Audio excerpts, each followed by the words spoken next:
Здравейте, казвам се Владислав Апостолов, в Discord съм от почти 5 години и заемам длъжността експерт в техническо обезпечение и контрол.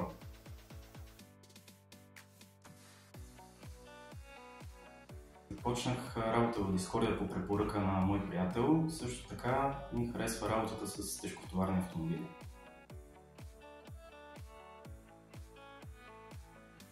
Занимавам се с обработката на камионите, които пристигат от гаража, а именно, когато камионът дойде, аз трябва да премеря горивото, да проверя дали композицията е в изправно състояние, също така се проверява цялото налично оборудване за липси, дали документите са...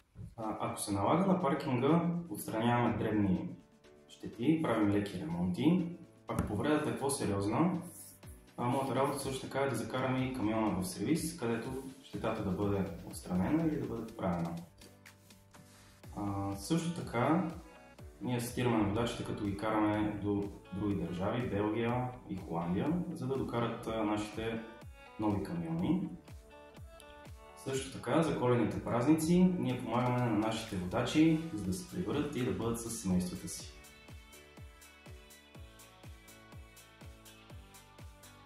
Моят работен ден може да започне както в 8 сутринта, така и в 8 вечерта, защото от 15 януари вече работим 24/7, за да бъдем полезни на нашите шофьори във всеки един момент от денонощието.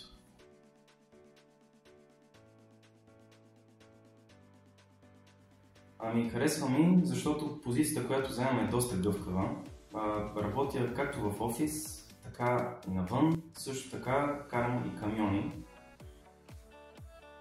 И екипът, с който работя, е млад и сплотен и се разбираме чудесно.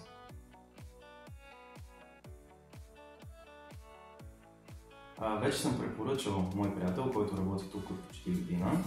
Също така бих препоръчал и за напред мои приятели, защото тук има възможности за развитие, сигурност и свобода.